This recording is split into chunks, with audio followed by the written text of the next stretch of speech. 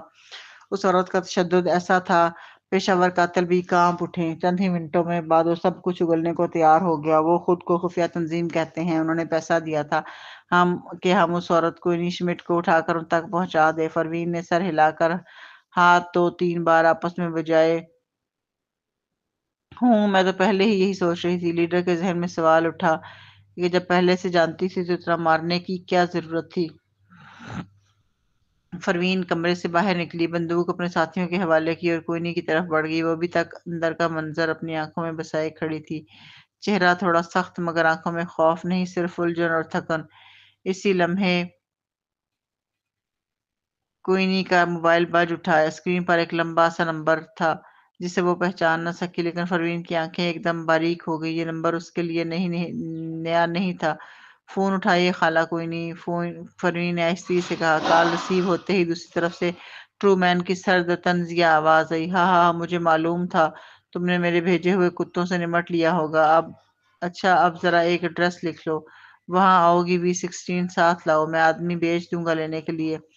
پھر اس کی آواز اچانک اور بھی خنجر سی ہو گئی. ہاں پروین سے رابطہ کرنے کی کوشش بھی مت کرنا، ورنہ انتظار کرتے کرتے میں تمہیں ایک چھوٹا سا تحفہ بھیج دوں گا. تمہاری بہن کے ہاتھ کا پیکٹ کیسا رہے گا؟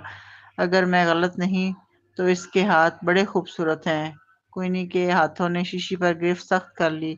اس نے دانت کچکچاتے ہوئے کہا. میں تمہاری شرط مانتی ہوں، جہاں کہو گے آؤں گی، بس کسی کو ہاتھ مت لگانا. ڈیل. ٹرو مین نے مختصر سے جواب دیا. ایک پتہ بتایا اور کال کاٹ دی. پروین گاڑی کی طرف بڑھ ہی رہی تھی کہ اس کا اپنا موبائل بج اٹھا. جب اس نے آنکھیں اسکرین پر ڈالی تو آنکھوں میں چمک آ گئی. کال ٹرو مین کی ہی تھی. پروین نے ایک نظر کوئنی کی طرف ڈالی، پھر کال ریسیو کر لی. کیسا لگا تمہیں میرا کھیل پروین سمتھ؟ ٹرو مین کی آواز میں خالص مسخر تھا. میں نے کہا تھا نا کوئنی پر نظر رکھو. اب دونوں B16 تمہارے ہاتھ سے نکل گئے ہیں. پھر بھی زینڈر کو بچانا چاہتی ہو؟ میری پیشکش ابھی بھی وہی ہے. اگر تم نے مجھے اپنا استاد مان لیا تو شاید میں تمہیں ایک B16 بخش دوں. پروین خاموش رہی. چند لمحے بعد اس نے تلخی سے کال کاٹ دی. پھر وہ پلٹی، کرائے کے سپاہیوں کے لیڈر کی طرف اشارہ کرتے ہوئے کہا ہوئے اپنے باڈی گارڈ سے بولی. ان سب کو باندھ دو، پولیس کے حوالے کرنا ہے. نصف گھنٹے بعد جب ماریسا اپنی سوات ٹیم کے ساتھ وہاں پہنچی تو ٹول پلازا کے باہر اصلی سٹاف لوگ پریشان اور کانپتے ہوئے ایک طرف کھڑے تھے، اور اندر سارے کرائے کے سپاہی رسیوں میں جکڑے زمین پر صف باندھے بیٹھے تھے. جیسے ہی ماریسا اندر داخل ہوئی سب نے یوں اس کی طرف دیکھا جیسے کوئی نجات دہندہ آ گیا ہو. ماریسا سیدھی لیڈر کے پاس گئی، جھک کر پوچھا. سچ سچ بتاؤ یہ سب کیسے ہوا؟ لیڈر کی حالت بری تھی، آنکھیں سوجی ہوئی تھی. نقصان زیادہ دانتوں سے بولا. ہم نے صرف ایک عورت کوئنی شمٹ کو پکڑنے کا کام لیا تھا، لیکن اچانک ایک عورت آئی کالا ماسک پہنے. اس نے ہمیں پیٹا باندھا. پھر ایک مرد آیا، اس نے دوبارہ مار مار کر ہمارا برا حال کر دیا. ہاں ہاں میرے تو شاید آدھے دانت بھی ٹوٹ چکے ہیں. ماریسا نے فوراً پوچھا. کیا تم کہہ رہے ہو کہ کوئنی شمٹ کے باڈی گارڈز کے علاوہ کوئی اور مرد بھی آیا تھا؟ کون تھا وہ؟ پہچانا اسے؟ لیڈر نے سر جھکاتے ہوئے کہا. نہیں، اس نے صرف اتنا پوچھا کہ کوئنی اور اس کے ساتھی کس طرف گئے ہیں. میں نے کہا مجھے نہیں معلوم تو اس نے پھر مارا. وہ واقعی بہت رنجیدہ تھا. اسے خود حقیقتاً علم نہیں تھا کہ کوئنی اور پروین کس سمت نکل گئی ہیں. ماریسا کی بھویں سکڑ گئیں. اسے معلوم تھا کہ کوئنی B16 چرا کر بھاگ نکلی ہے، اور یہ خبر زیر زمین دنیا میں بجلی کی طرح دوڑ چکی تھی.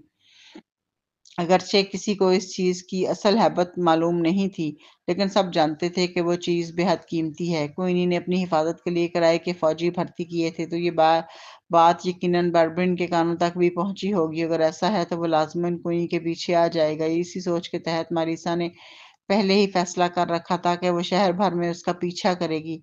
شروعات میں اسے کوئی سرا نہ ملا، مگر اچانک خبر آئی کہ قریب کے ہائی وے ٹول گیٹ پر شدید جھڑپ ہوئی ہے. یہ سنتے ہی ماریسا سب کو لے کر وہاں پہنچ گئی، مگر ایک سوال اس کے دل میں چبھ رہا تھا کہ وہ کون سا مرد تھا جو کوئنی کے جانے کے بعد کے کرائے کے سپاہیوں سے باز پرس کرنے کے لیے آیا تھا. کیا وہ باربرن تھا یا کوئی تیسرا شخص بھی خاموشی سے اس کھیل میں شامل ہو چکا ہے؟